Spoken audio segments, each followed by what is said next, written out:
미국이 한미 정상회담에서 한국에 제공하기로 했던 백신이 한국 시간으로 5일 새벽 성남 서울공항에 도착할 예정입니다. 수송을 위해 공군 다목적 공중급유 수송기도 함께 출발했습니다. 바이든 행정부는 해외에 공유하겠다고 밝힌 코로나19 백신 8천만 도스 가운데 2,500만 도스를 한국을 포함한 전 세계와 공유하겠다며 그 세부 내용을 공개했습니다. 바이든 대통령은 3일 성명을 통해 2,500만 도스 가운데 1,900만 도스를 코백스를 통해 공유될 것이라고 밝혔습니다. 세부적으로는 라틴 아메리카와 카리브해 지역에 600만 도스, 남아시아와 동남아시아 지역에 700만 도스, 아프리카에 약 500만 도스가 공유될 예정입니다. 2,500만 도스 가운데 600만 도스는 급증 사태를 겪고 있는 국가들과 한국, 인도, 캐나다, 멕시코 등의 백신을 공유하겠다고 밝혔습니다.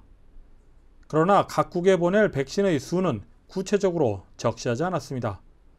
다만 한국에 제공하는 백신은 이미 미국이 보내기로 약속한 존슨앤존스 계열사 얀센 백신 101만 도스가 포함된 것으로 해석되고 있습니다.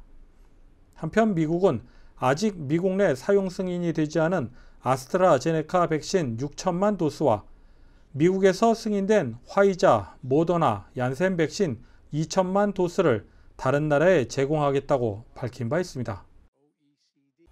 조지아주에서 18세 미만의 청소년들의 경우 다음 달부터 운전면허 취득이 더욱 까다로워집니다. 안전교육 수강이 의무적으로 추가되기 때문입니다. 그 자세한 내용을 김상은 기자가 보도합니다. 청소년에게 운전면허 취득 전 운전 경험과 교육을 받도록 하는 일명 조슈아법. 7월 1일부터 조지아주의 만 16세와 17세 청소년은 운전면허를 취득하기 위해 안전교육과정을 수강해야 합니다. 이 법안은 2003년 당시 고등학교 3학년이었던 조슈아 브라운이 교통사고로 숨진 사건을 계기로 마련됐습니다. 당시 조슈아의 부모는 운전면허 취득이 있어 강력한 교육이 의무화되어야 한다며 이 법안을 청원해왔습니다. HB 466으로 알려진 조슈아법은 올해 입법회에서 통과됐습니다. 7월 1일 이후 운전면허 D클래스를 취득하고자 하는 16세와 17세 청소년은 4가지 운전교육과정 중 선택할 수 있습니다.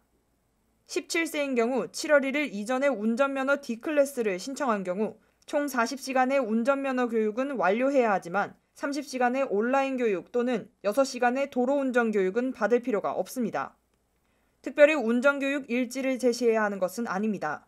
하지만 운전면허를 신청할 때 운전교육에 참여했던 부모나 보호자가 직접 동행해야 합니다. 조지아 운전자 서비스국 DDS는 승인된 강좌는 약 $250로 고등학교와 사립운전학교에 의해 제공된다고 전했습니다.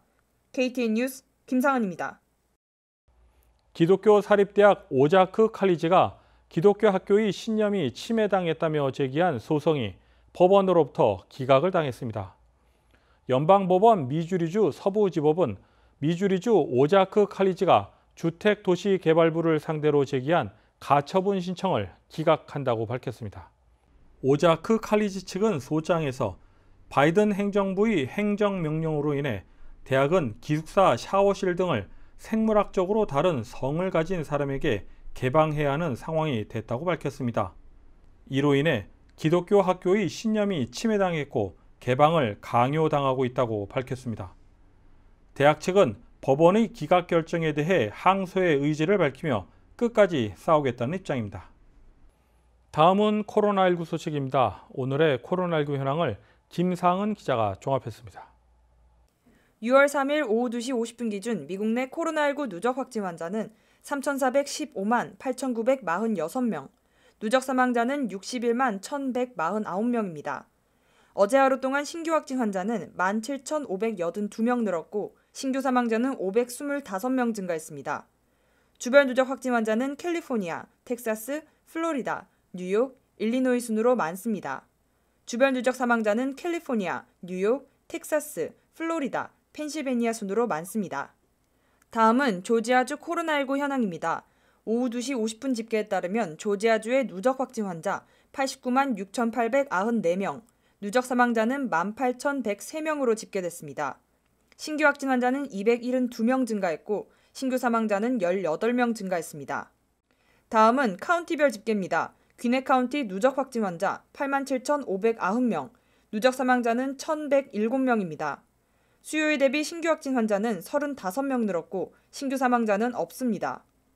풀턴 카운티 누적 확진 환자 83,524명, 누적 사망자는 1,320명입니다. 신규 확진 환자는 40명 늘었고 신규 사망자는 없습니다. 이상 오늘의 코로나19 현황이었습니다.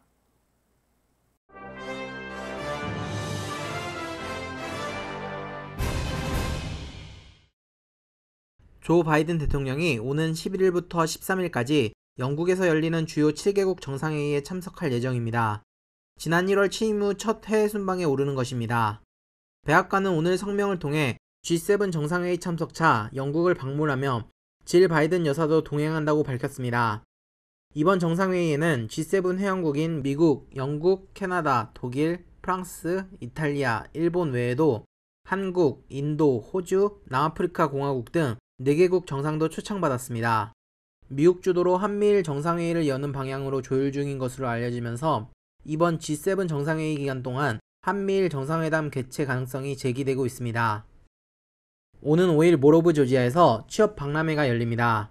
이번 박람회는 5일 토요일 오전 10시부터 오후 2시까지 귀넷 카운티 셰리프국, 귀넷 소방응급서비스부, 귀넷 경찰서, 모로브 조지아 관리사무소를 포함하여 25개가 넘는 소매점과 레스토랑 및 지역사회 파트너에 이르기까지 700개 이상의 풀타임 및 파트타임 일자리를 위한 것입니다.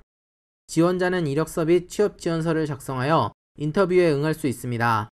비즈니스 캐주얼 복장을 권장합니다. 세계 최대 전자상거래 업체 아마존의 최대 할인 행사인 프라임데이가 6월 21일부터 22일까지 이틀간 진행됩니다. 매년 진행되는 아마존 프라임데이 할인 행사는 통상 7월에 진행해 왔지만 올해는 조금 더 앞당겨진 것으로 보입니다. 아마존은 올해 프라임데이 기간 동안 200만여 가지 넘는 다양한 상품을 할인가로 선보일 예정이라고 밝혔습니다. 행사는 동부 시간으로 21일 오전 3시부터 진행됩니다. 이상으로 6월 3일 KTN 뉴스를 모두 마칩니다. 시청해주신 여러분 고맙습니다.